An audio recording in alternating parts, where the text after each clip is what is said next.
Bonjour chers amis, heureux de vous retrouver sur ce canal du Jardin du Curé, hébergé par l'Homme Nouveau, dont je remercie toute l'équipe.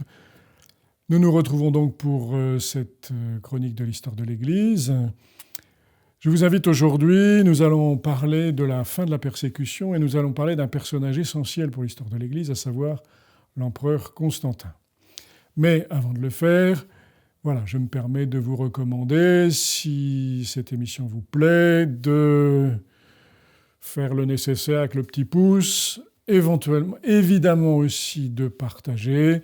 Voilà, faites connaître le site de l'Homme Nouveau, faites connaître non seulement notre travail, mais aussi bien sûr toutes les vidéos que fait l'Homme Nouveau, le Club des Hommes en Noir, tout particulièrement pour les raisons que vous savez.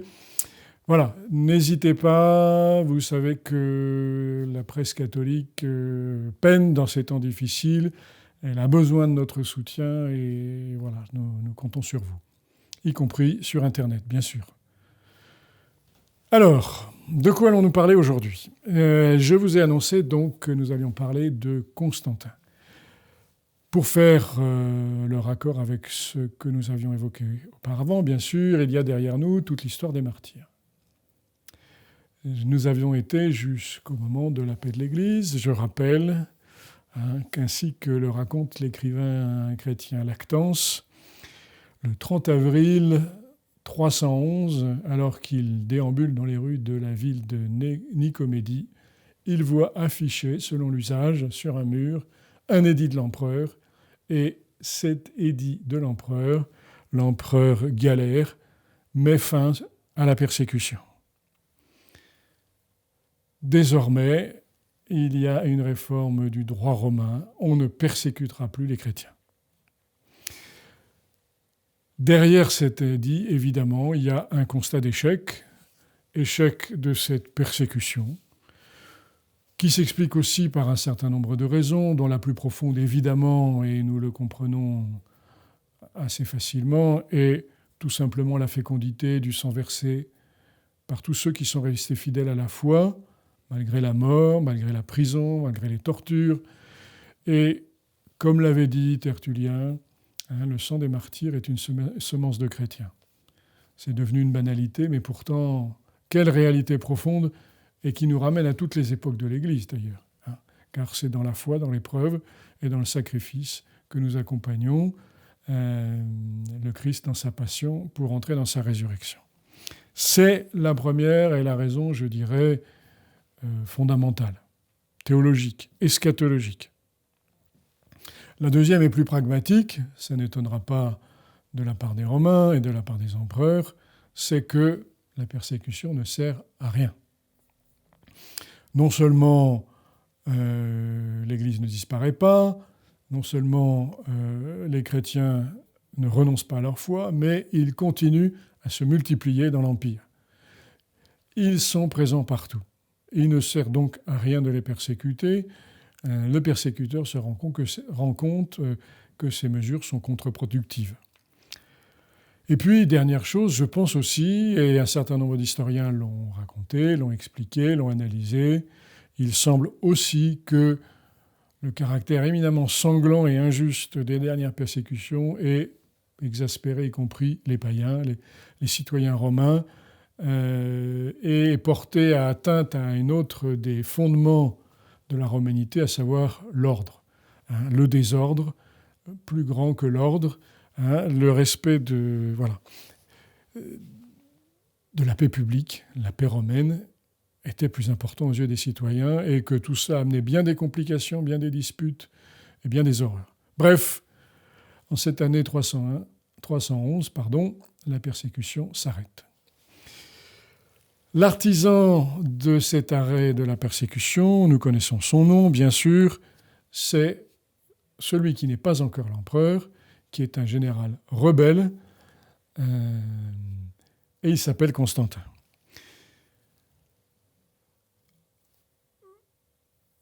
Constantin est fils de militaire, il a parcouru tous les honneurs de la carrière militaire, et devenu général en Occident, à une époque de troubles politiques profonds et d'instabilité, il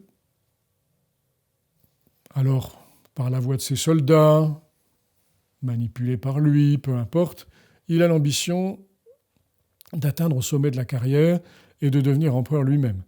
C'est un coup d'État, un pronunciamento comme on dit, et seulement il a à combattre un certain nombre d'adversaires. Et on va le voir, Constantin est aussi un fin politique. Sous ses aspects de soldat mal dégrossi, que l'on se réfère à ce qui reste de son immense statue qui se trouve au musée à côté de la gare de Termini à Rome, derrière cet aspect, il y a un fin politique. Un homme qui, par instinct, par réflexion personnelle, par génie propre, a compris où était l'avenir. Et donc, sans être chrétien lui-même, sans avoir reçu le baptême, il fait savoir, je dirais, sa sympathie et son parti pour les chrétiens.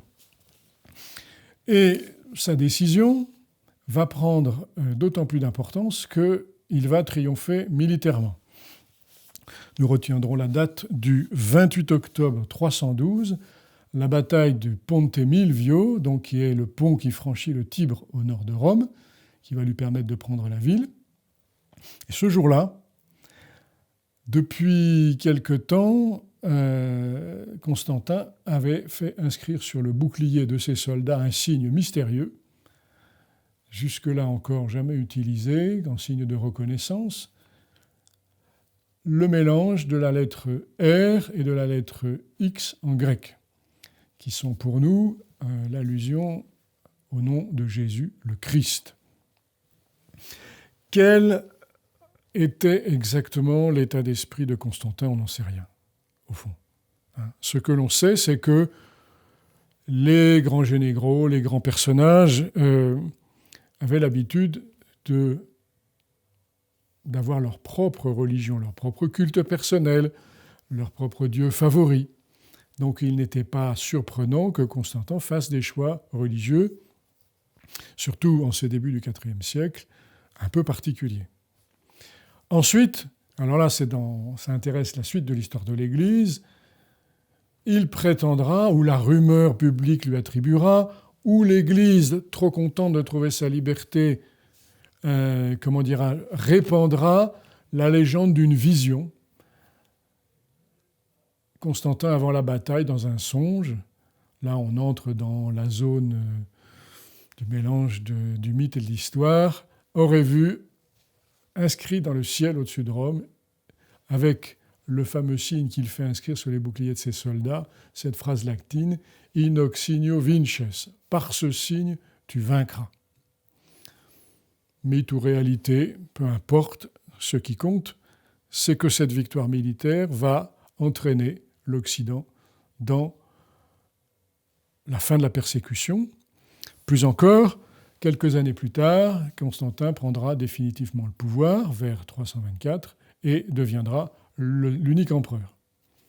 Et qu'il pourra librement appliquer sa politique, celle de la tolérance, voire même de l'appui au christianisme. C'est devenu pour nous une banalité. 313 est une date que tous ceux qui étudient l'histoire de l'Église apprennent par cœur. On ne mesure pas, je pense, suffisamment l'importance de cette date. Il y a là un véritable basculement. On parlera après de l'analyse que l'on peut en faire. Aujourd'hui, ce n'est pas le lieu pour l'instant. Alors, qui était ce Constantin? Un calculateur cynique, un ambitieux superstitieux, un idéologue visionnaire. On a beaucoup discuté, beaucoup d'historiens ont eu des positions différentes, souvent liées à leur propre vision de l'histoire et de la providence dans l'histoire. Un tout petit passage tiré de l'historien Paul Venn, qui a beaucoup écrit et beaucoup étudié cette période du changement. Alors attention, il faut bien que les choses soient claires. L'historien Paul Venn n'est pas un catholique dévot, mais il a analysé ces choses avec beaucoup de finesse et je crois avec beaucoup de vérité en plus. Donc vous allez me permettre de le citer pour lui rendre hommage. Paul Venn met en garde contre une vision trop primaire des choses à propos de Constantin. Il voit en lui un homme qui voyait grand. Je cite. « Sa conversion lui permettait de participer à ce qu'il considérait comme une épopée surnaturelle, d'en prendre la direction et d'assurer ainsi le salut de l'humanité. Il avait le sentiment que, pour ce salut, son règne était religieusement une époque charnière où lui-même avait un rôle immense à jouer. » C'est une première chose.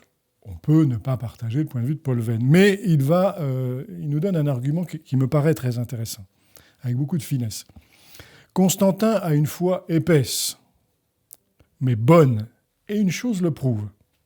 Il n'avait aucun besoin de l'Église pour ses conquêtes, et il aurait pu réunifier l'Empire sans se faire chrétien. Donc, sans être désintéressé pour autant, Constantin peut être considéré comme un idéaliste, puisque son intérêt n'en demandait pas tant. Donc voilà. Je crois qu'il y a là une analyse très fine pour comprendre, approcher, disons, le chemin qui a conduit Constantin vers ce choix. Pousser son concurrent à l'Empire par, évidemment, concurrence politique, à reconnaître la liberté pour les chrétiens. Puis, ensuite, devenu empereur à plein titre, favoriser cette politique.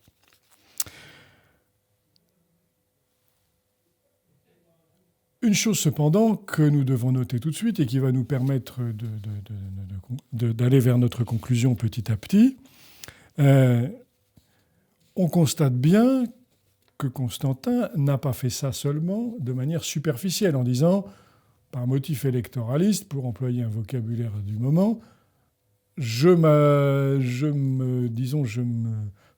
rends favorable à l'opinion publique chrétienne, mais une fois aux affaires, j'oublie mes promesses et je passe à autre chose et je reviens à mes priorités ou aux priorités du paganisme. Simplement, en prenant cette décision et en la conduisant, on le verra à plusieurs reprises, Constantin n'accomplit pas ce qu'on appellerait aujourd'hui, dans un vocabulaire très récent, un grand reset. L'Empire romain n'est pas réinitialisé par cet édit, ni même par les pratiques politiques de l'empereur. Il continue à être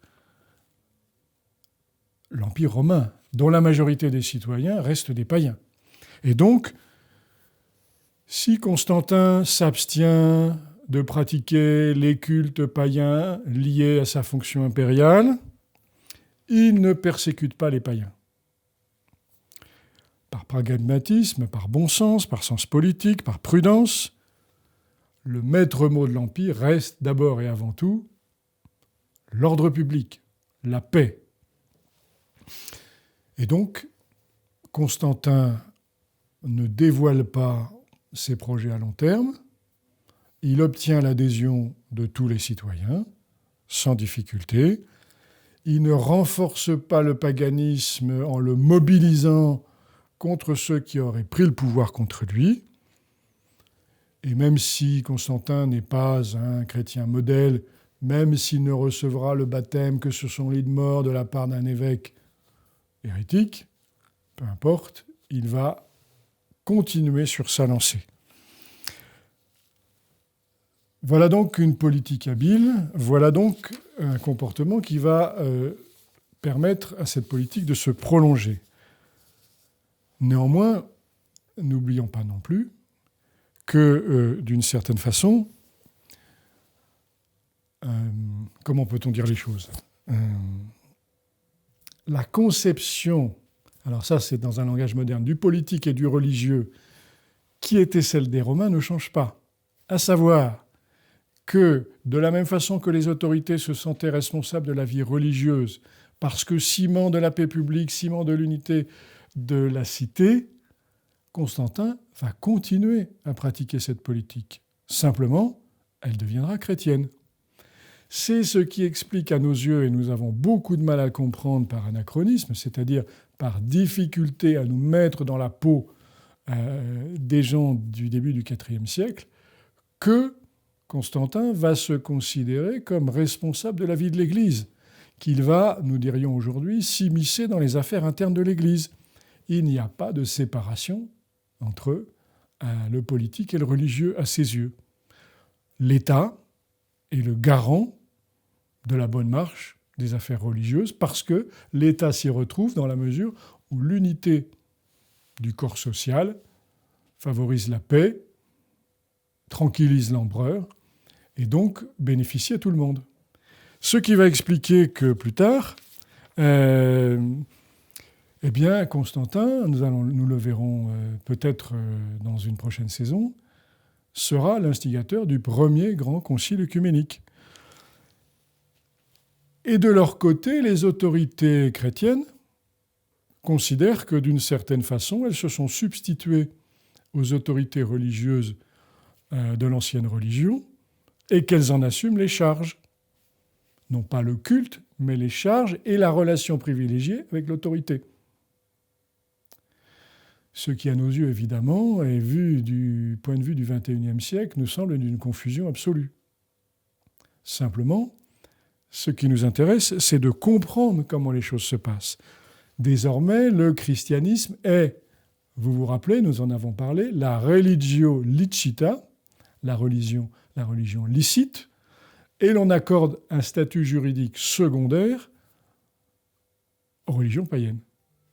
Elles ne sont pas interdites, elles ne sont pas persécutées, sauf du jour où il y aura trouble à l'ordre public et où l'empereur chrétien interviendra de façon à réduire les raisons de trouble, parfois par la force, d'une manière évidemment qui n'est pas la nôtre, avec une lourdeur dans les mesures qui se relèveront ensuite d'une certaine forme de persécution, mais qui sont une conception parfaitement légitime pour l'époque et parfaitement admise par tous. Autre petit détail qui peut nous intéresser et nous ramener aussi à aujourd'hui, on constate que Constantin ne confisque pas les édifices religieux du paganisme, mais qu'il offre, parce qu'il est un mécène, à l'Église et aux nouvelles communautés, il offre des bâtiments pour exercer son culte. Ce sont les fameuses basiliques, puisque l'empereur en grec, c'est le basileos, et que les bâtiments autrefois, où se déroulait autrefois le culte à l'empereur, ou bien dont une partie était utilisée pour rendre hommage à l'empereur, sont désormais utilisés pour le culte chrétien. Voilà un autre détail qui montre à quel point les choses sont beaucoup plus compliquées, beaucoup plus subtiles qu'on pourrait l'envisager. Alors pour conclure, il nous reste une dernière chose à voir, qui est importante et qui nous ramène aussi à aujourd'hui. Donc cette conception du lien entre l'empereur, la religion officielle, le peuple et l'Église, on le sait, on y revient, on en parlera peut-être un jour, cessera en Occident à partir de la chute de l'Empire romain. Mais elle se prolonge en Orient.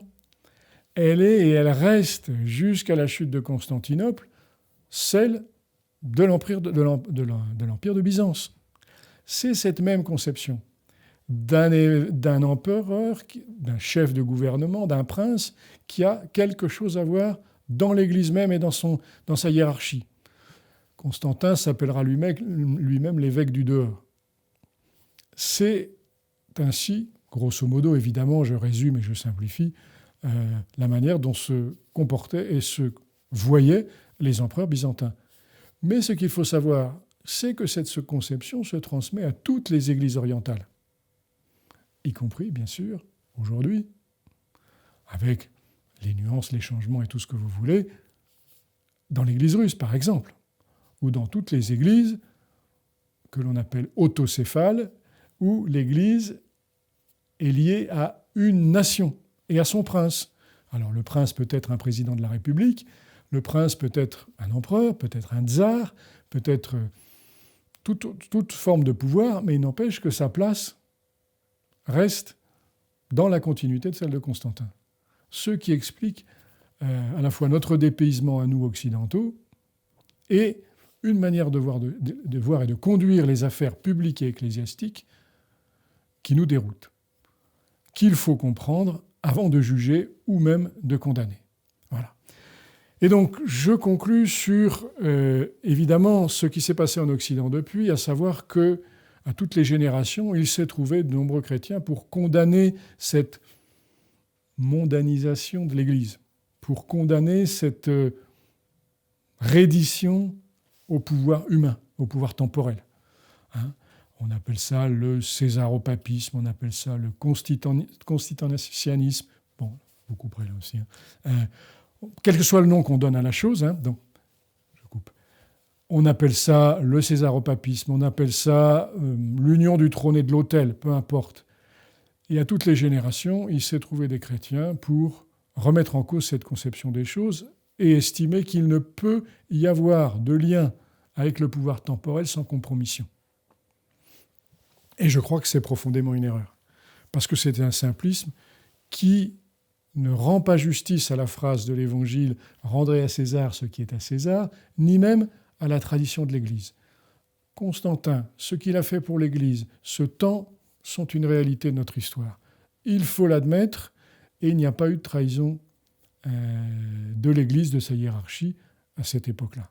Simplement, il y a eu ensuite, en Orient et en Occident, des divergences de point de vue, des évolutions, des conceptions qui se sont éloignées l'une de l'autre, une réflexion sur le rapport du politique et du religieux, évidemment, qui, à l'âge de la modernité, a pris une orientation encore différente, mais évidemment, qui n'est pas le tout de la pensée de l'Église et qui se conçoit autrement en Orient.